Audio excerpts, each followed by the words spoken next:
Oh no! I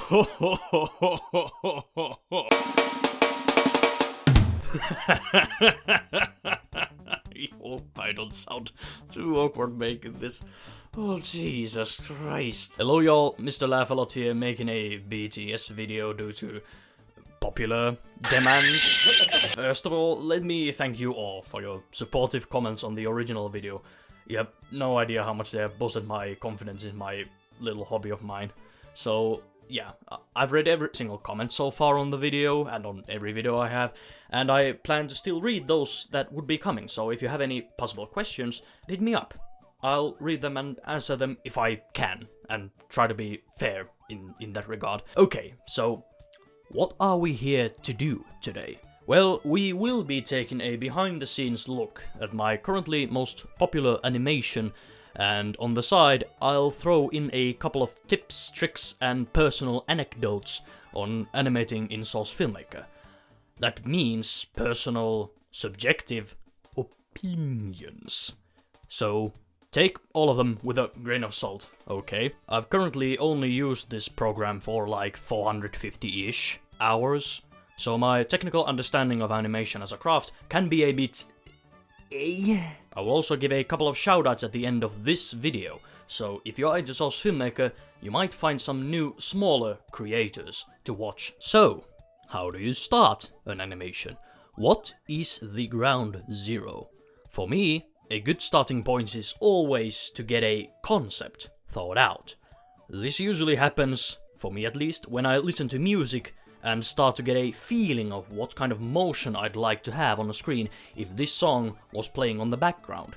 That's why my animations often have a audio source that I've not made myself but merely listened to at some point. But don't worry, if music is not your thing, you can also use visual aids, such as animating a movie scene in SFM.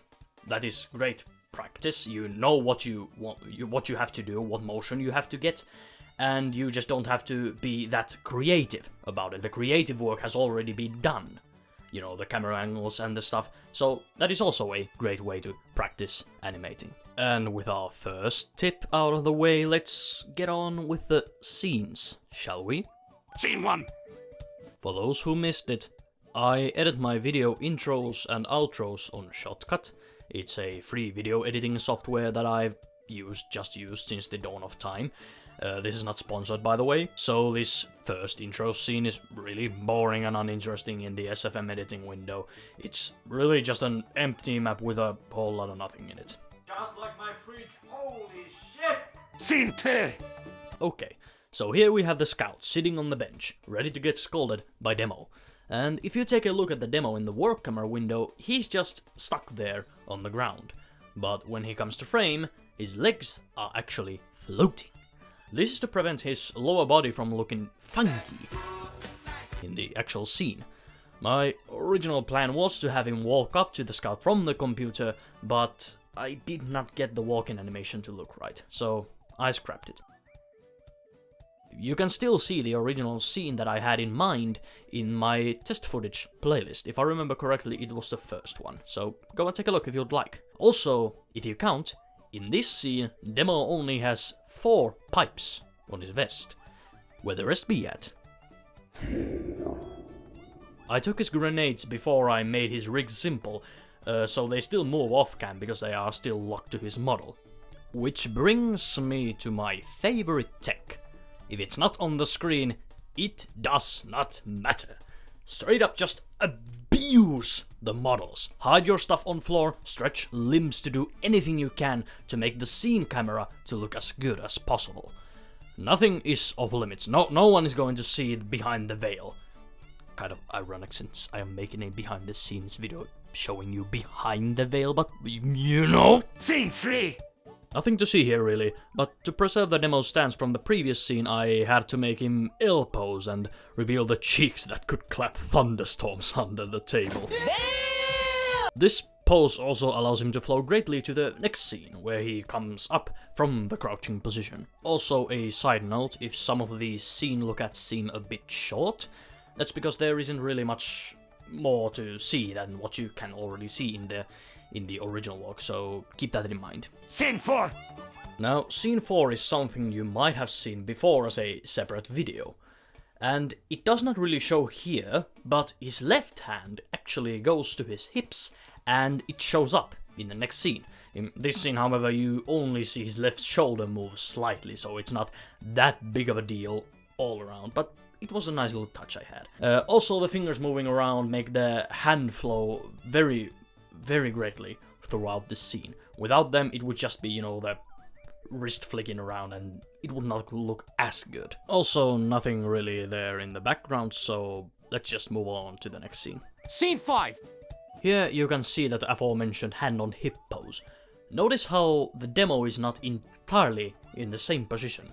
This would otherwise look quite awful, to be fair, but because our perspective is so different, so drastically different, and focused on the scout, his transition from the last scene to this scene is smooth as butter. Scene 6. Probably the most infamous scene for me in this whole production. The PC setup here has been imported straight from the Steam workshop, but the screen is actually covered by a wall from Meet the Medic. Wow, what a cameo! I then did something that I came to regret. I decided to use a light to show the picture. Take the picture. If you didn't know, you can project images via light Gobo textures in Source Filmmaker. What does this mean, you ask? Basically, I had to use third-party software to convert my image to a texture that Source Filmmaker understands, import it in the correct place, and then assign a light to project the said texture. This is a rather long stuff to explain in detail in this video, but I'll leave links to the description to a couple of videos I found useful when making this. So how can this go wrong? Well, when I started exporting frames, I saw this light flickering in and out, like you see on screen. It would otherwise be a non-issue, just export that one scene again, right? You wanna know why? Because it does it randomly, every time you export it. I had to patiently export this one Baba Booey over and over until I got it without a hitch. Should have just used the green screen. God fucking. Scene 7. Scene 7 has nothing going on in the background. I just took the scout's pose from the previous scene, animated his body rotation, the facial expressions, and the eye movement, and voila, we have a scene. Let's move on to the next one. Scene 8. Conveniently, I hid most of the demo's body behind the PC, so only his upper torso, hands, and eyes had to be animated. Here you can see how his whole body rotation is animated by just taking his root and moving it slightly. Also, there is no text that reads Scout's computer, because I could not get it done the way I wanted. Not a big loss in my opinion, but if you're nitpicky, you can see that in the next scene you have nothing that actually reads Scout's computer. English, motherfucker! Scene 9. Here I wanted to really get Scout's facial expressions to indicate his complete dismissal of the accusations. Averting eye contact by closing his eyes and turning away was the way to go with that one. Scene 10. Here you can probably best see how Demo is not the best character to animate, especially for someone new. His pipes on his vest actually move according to his spine segments. This is not a problem if you move his pelvis or spine 0 or spine 1, but if you move his spine 2, it only moves the top 2 rows of his pipes, and the chest only moves the top row. That is also the reason why on the second scene I removed the bottom pipes from the Demo's vest, because they were going all over the place. Scene 11. Here you can see again that the camera not seeing things is a legit blessing. Look at how Scout's arms are. That's not acceptable on the screen, but perspective is everything, so we Gucci. Demo is actually away from the PC in this scene, so that I got his body to line up with the Scout's. Funny enough, I actually had lip-synced him because I thought that just having his head move was not enough. I have a slight inkling of perfectionist in me, so that's the reason. Scene 12. Minute facial expressions really sell the short silence afterwards, but again, nothing to really see in the work camera except the funny posture. By the way, a funny little detail. These fingertips of Scouts were the last bit of animation that I ever did for this project. Scene 13! First of the longer one-shots. A lot of finger movement and trying to find the correct levers to pull to get his expressions as good as possible. You can see that once their hands leave the camera's field of view, they again just go completely haywire. Also, a great tip I can exemplify in this scene. Use shoulders when you're moving the hands, especially if you're moving them up and down. You can see a lot of shoulder simping in this video, by the way. The shoulders just create a great sense of fluidity in the hands movement, so just keep that in mind. Scene 14. Many of these close-ups have the lower face controlled by the lip sync, so that leaves us with the upper and sometimes middle face to work with. Make the brows a bit uneven and have the cheeks, not those cheeks, come up a bit. It gives the expression sort of a questioning feel, you could say. Scene 15. This is the part where I have to come clean to you guys. I can't animate a walk cycle. There, I said it. Really, nigga? I have yet to get satisfying results in them, and thus none of my animations as of date have them. So the demo in this scene is just sliding there towards the Scout. Menacingly. As regarding the hand, its movements took multiple redos and many sessions. But it worked out fine in the end. Scene 16. In this scene I ran into a slight problem. Demo cannot be in the scene just standing still since it would look off, so his hand has to come from off screen. But his stubby little arm was too short for this, so I had to move his whole body from off cam to on cam to achieve this effect. The rest was just making the Scout's expressions appropriate for the voice line. The trembling effect in Scout's hands is just achieved using the jitter slider in the procedural tab. But that thing is very delicate, and a millimeter too much to the right would have them go all over the place. So if you ever use this slider yourself, make sure you use it with care. Scene 17. Here again, I just use the top parts of the bodies to animate and 2 lights to light a scene. 1 volumetric light and 1 basic light.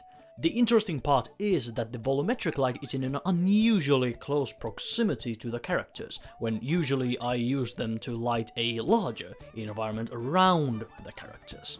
The basic light does the expected and just lights the demo's face. Another tip here, it's a good idea to use multiple lights to light a scene instead of just one, and great practicing for this actually is to make posters. You do not have to make elaborate movement, you can just focus on making a relatively easy still pose for a character and then light it, and more focus on the lighting part. A great resource I used for my lighting was another YouTuber called Steg. Most of my lighting texts derive from his videos, and his hints on the subject have been more than helpful. Scene 18. In this scene, timing the demo's quick turn towards the heavy was actually really hard, and took a lot of adjustments, believe it or not. Then there was getting the Scout's movement to be as smooth as possible, and to make this work, again, I simped for the shoulders. I mean, just look at how they rise to the apex, hold for 4 frames while the rest of the body starts moving down, then following it behind. Whew.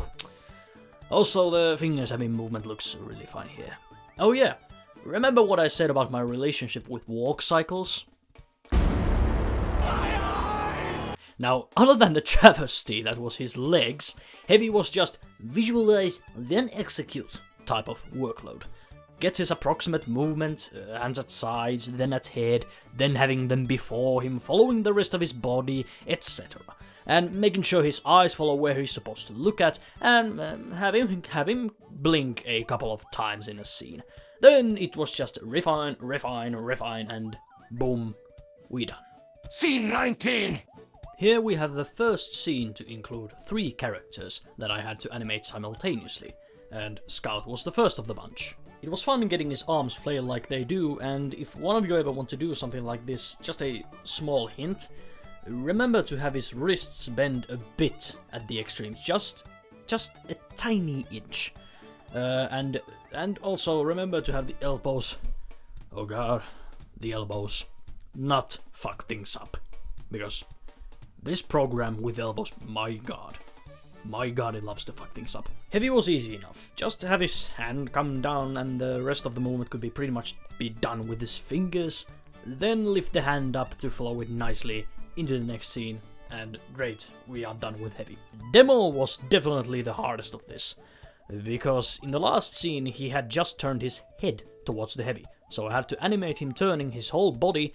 And as you can see, the feet are still a bit funky as soon as they leave the camera's field of view. His right hand cutting through the air had a lot of jank to remove.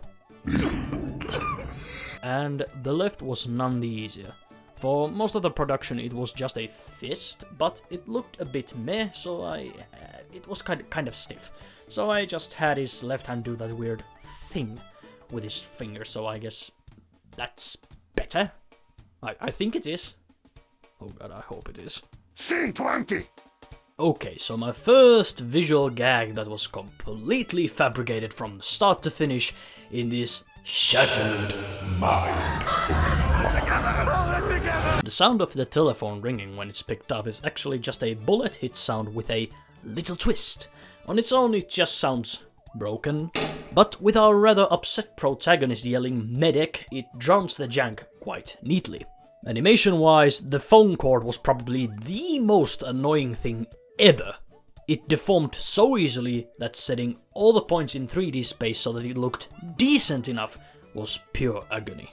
Still, it was not as bad as that one scene. Scene 21! This is the first time the characters actually speak on top of each other. Here it was not a problem, and I don't know why, but at a later scene I can show you why it can be a problem. The medic just rises from the ground, as you can probably guess. I had intended for him to pick up the phone like the Heavy did, but I was so traumatized by the that I just did this. It still has comedic value, and I probably saved around 2 hours of jank correction with that single decision. Scene 22! What can I even say really? It's just Heavy and making him move fluidly through the scene. I did want him to point at Scout and Demo, but after that it was just really rolling with his speech and making his expression stand out a bit. The one thing I had to look out and do again once was that his bullet belt deforms if you move just one spine column. So that's the reason his whole body is in the groove. Scene 23!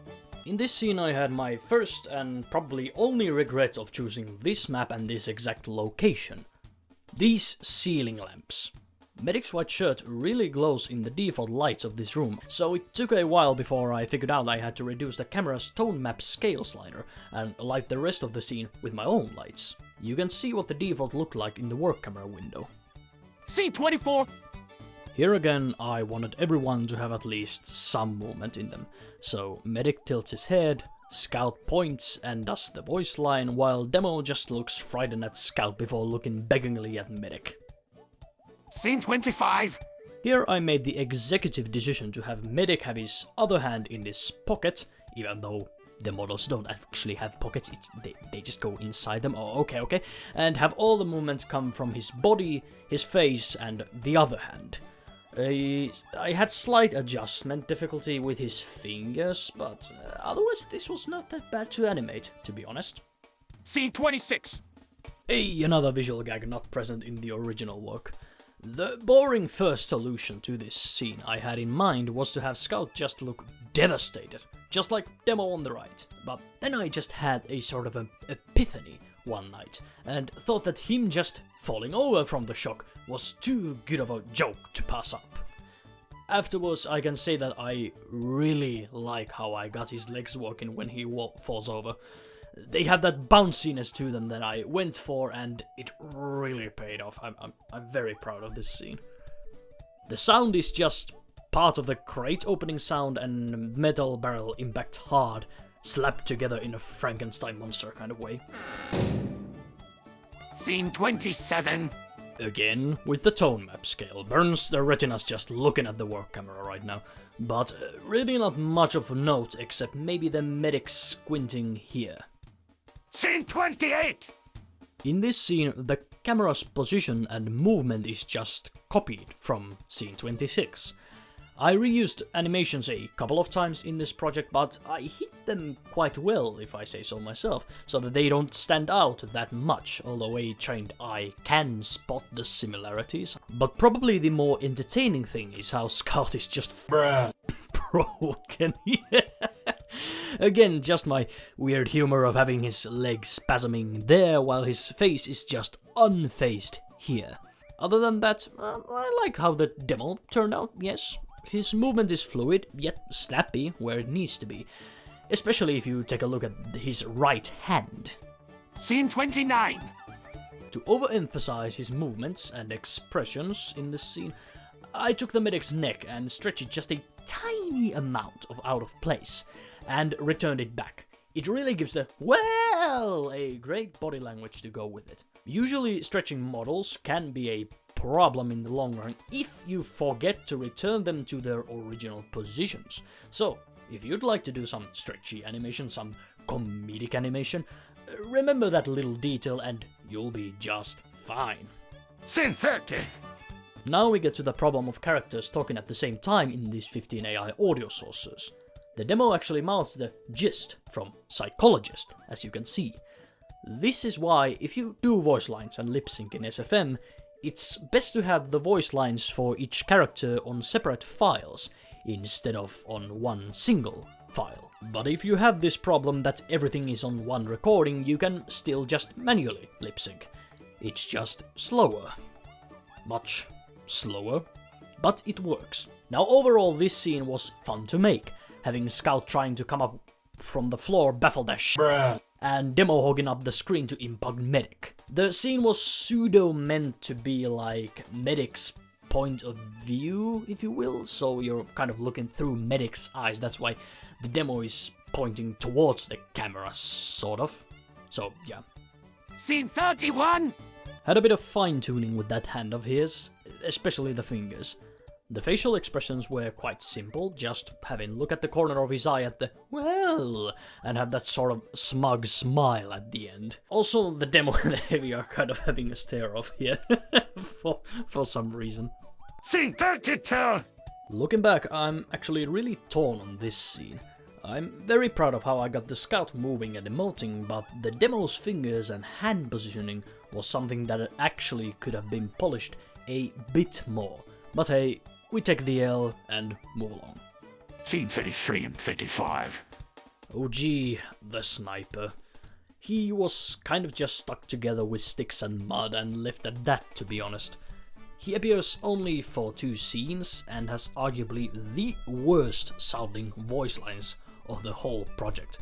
But that was mainly just a problem with the version of 15 AI we had at that time, so I understand if the living meme could not get a better version of those lines. But the finger bending when he points at Medic was neat, right? By the way, I tested and the current version of 15 AI actually makes the sniper sound rather decent. Scene 34! And sandwiched in between those 2 shots we have this. At first, I had no intention of having this demo hand come and grab him, but when at one point I heard the medic say, "We are all looking at Pyro," I just kinda saw Demo being like... As we can see with our third eye, work camera, the hand is actually farther than it seems, but depth can be whatever I want, so it just works. The stretching is just taking the hand, stretching its control point, and, with restraint, applying jitter. Cursed? Yes. Looks good? Hell no. Fits my sense of humor. Absolutely. Scene 36. Oof, I still get nightmares from this. This particular scene had me in its grip for multiple weeks, and I even started to work on later scenes because I was just so tired of animating this.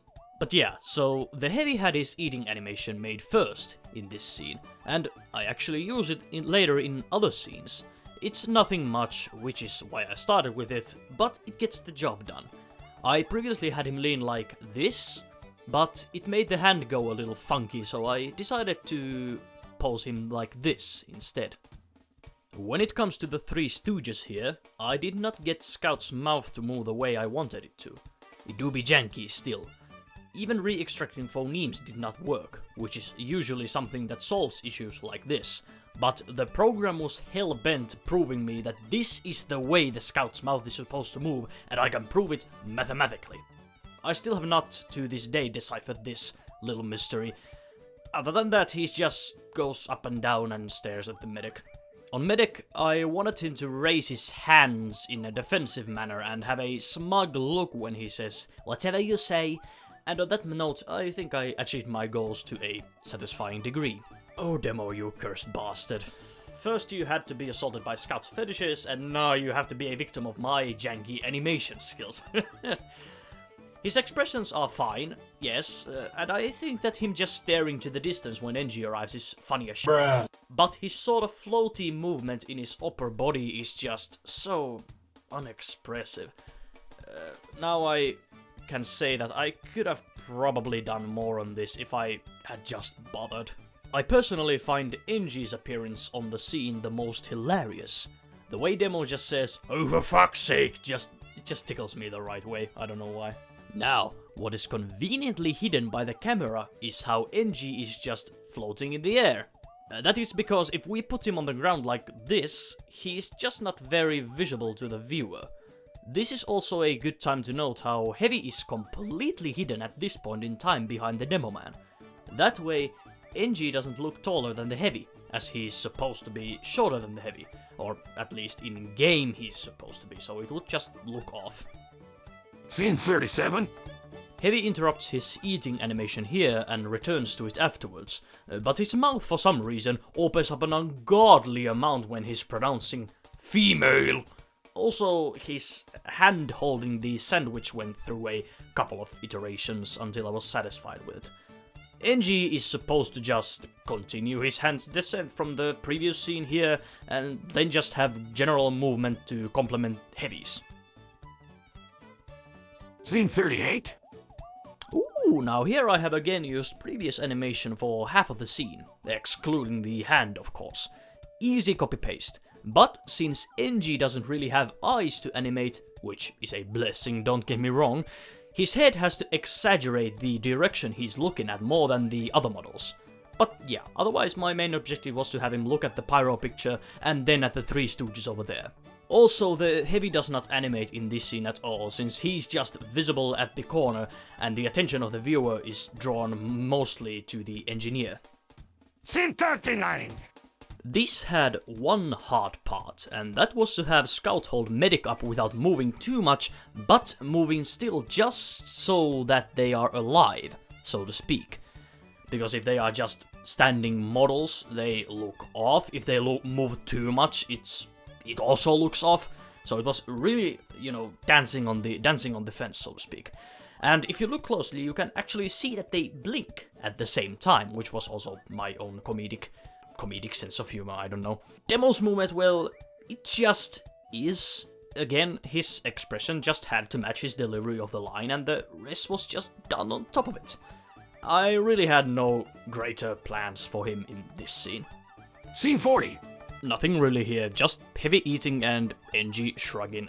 Oh yeah, and Heavy is just taken and moved away from the wall so that he can also fit the scene well. Scene 41. Hey, some comedy again. In this scene, the medic's supposed to be confused at the Scout's remark that flicking the bean is not a correct terminology for masturbation. Other than that, I had to make sure that the Scout's hands and medic's chest move in tandem or just stay put all together, so that they don't move in and out of each other, because that would look really weird. In this angle, it looks fine, but looking here, the Scout's neck is just twisted as hell. Scene 42. Again, NG's height is being scuffed here.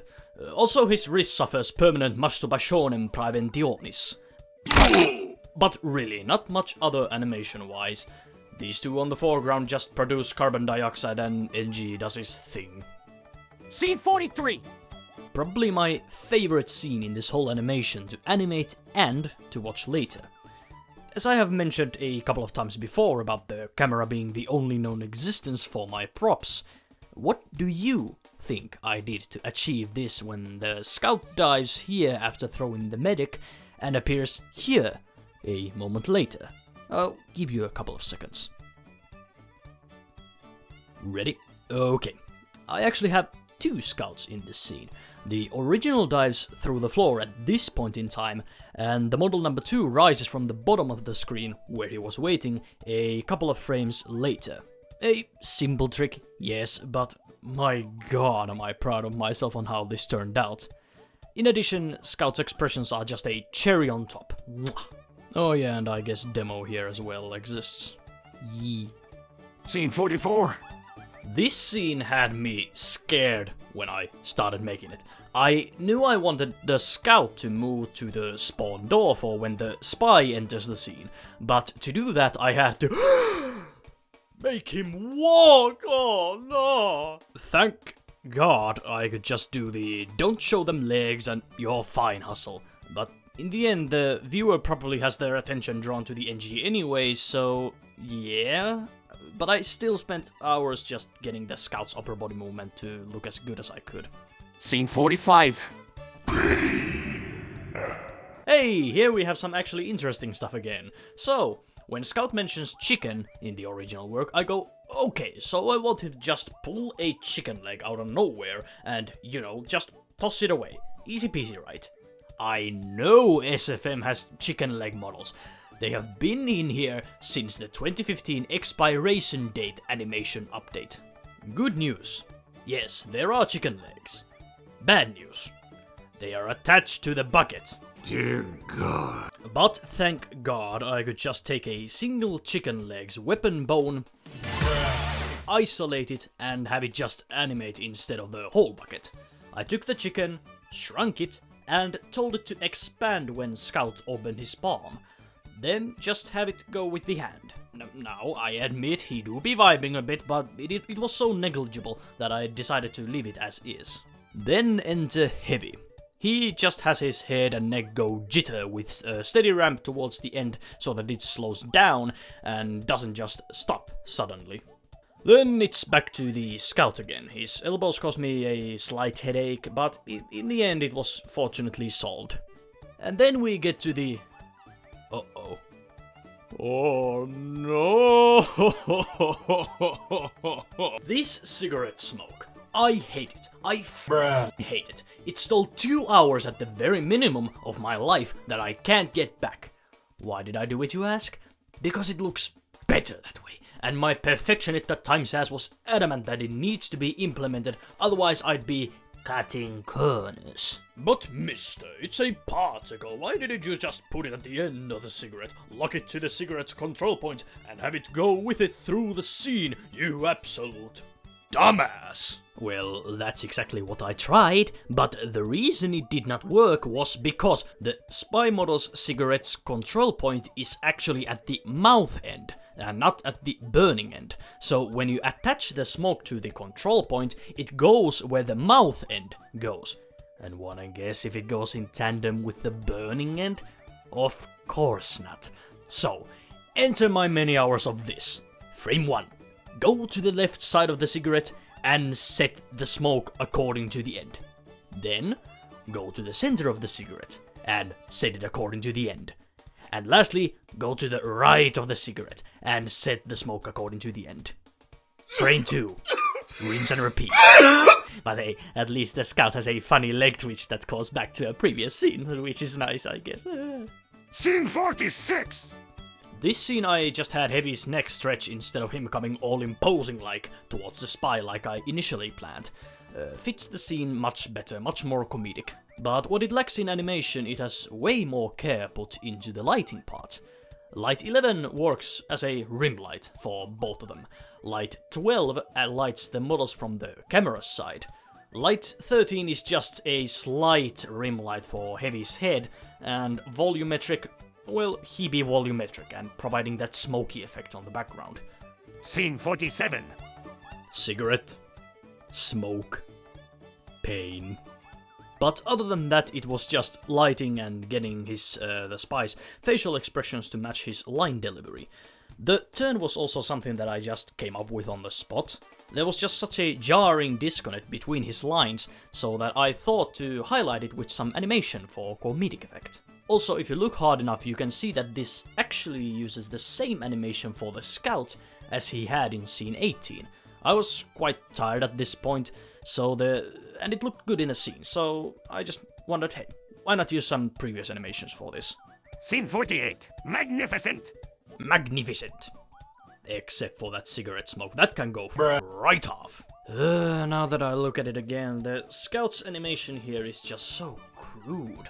The emoting works just fine, but I mean, just look at this. Look at this. Come on.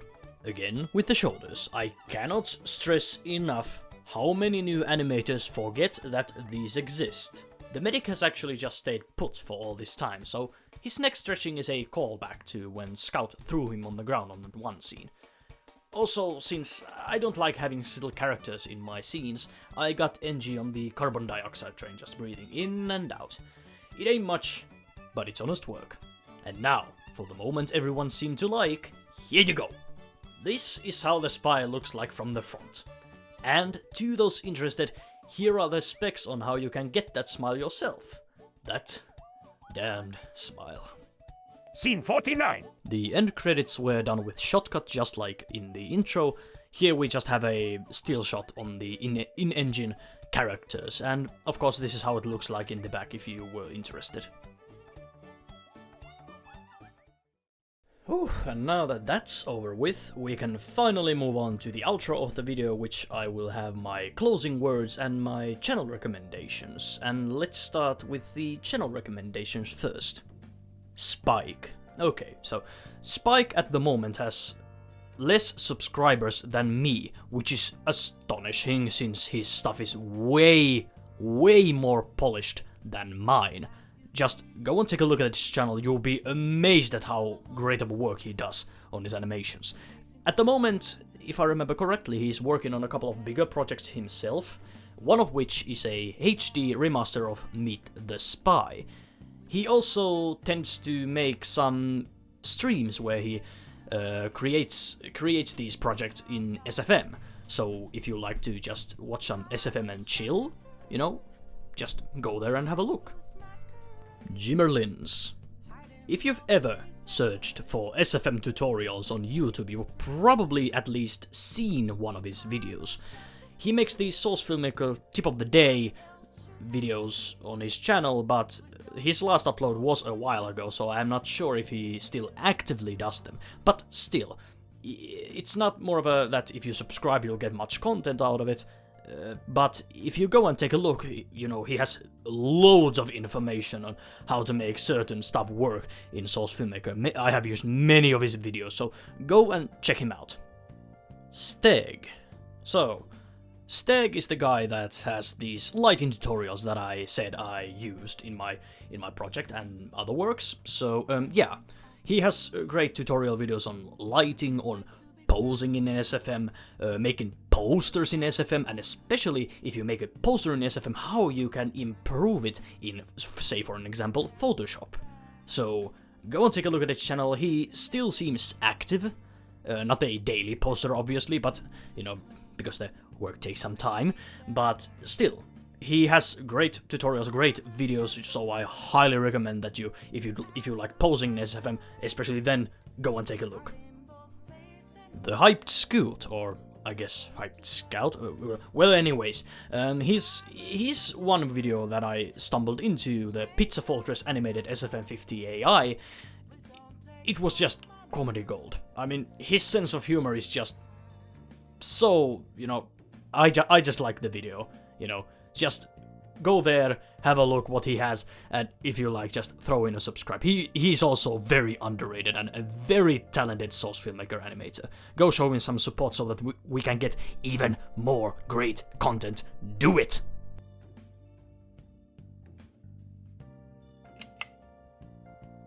And now I guess it's a good time to say some closing words on this project. I really did not expect it to blow up this way. I mean, when I uploaded the video, I had 15 subscribers, not 1,500. So, this blow up has been quite astonishing. I guess the YouTube algorithm just picked it up and yeah, well, here we are. So yeah, the project itself took way longer than I had anticipated, since I had some schoolwork to do at the same time and also work to do at the same time, so I was really squeezed on time. So even though it took only 93 it took around 100 hours to make, it still was spread, you know, over what was it, like 6 months, 6-month period. So yeah, it was a doozy, and at some point I definitely did some work in the middle of the night because I just had an inspiration. I could not sleep. What I want to maybe say to upcoming Souls Filmmaker animators, or those that want to do some stuff on Souls Filmmaker and put it to YouTube, do it first and foremost for yourself. Seriously, I did it and it just blew up, you know. My first intention was not to get fame, was not to get YouTube subscribers, was not to get views. I just made it because I thought it was funny. I did it on my spare time and I was like, hey, this is funny, haha. And I learned some SFM thing about it in the process. So yeah. So the reason why you should probably do it first and foremost for yourself and not for YouTube views, subscribers and that sort of stuff is because then you just do it for yourself. To improve yourself, to improve your craft, to improve your hobby, your ambition, and not to improve some arbitrary number on a website. That way you'll always be in the positive when you do something, because the numbers do not matter, but you've just done something in the program. You have just animated something. You have gained experience. Even if it was just a tiny amount, it still progresses you and your hobby and your ambition forwards. And even myself, I am making these based on inspiration and inspiration alone, if I want to, and as such I cannot guarantee that I will be making much content, but whatever I make, obviously, you can see it. But in case of emergency, I have created a Twitter account a while back. So, if something were to happen to my channel, I would really like if some of you at least would follow me there. Not because of the numbers again, but I tend to use some copyrighted material in terms of music in my animations, and if copyright strike happens, 1, 2, 3, my channel just gets deleted. No questions asked. And then I have no way of communicating with you who enjoy my content. So, if you have a Twitter account, at least go and follow me there, so that if I happen to lose my account by some twisted miracle, then at least I can inform that, hey, this has happened. Kind of a bummer. Last but not least, I want to thank you, dear viewer. All of these comments, all of this interaction you've given me has been nothing short of positive. And with that, I'm excitedly looking towards the future and what it may hold. I'll be making more animations, maybe some gaming videos here and there if I feel like it. And with that, take care of yourself.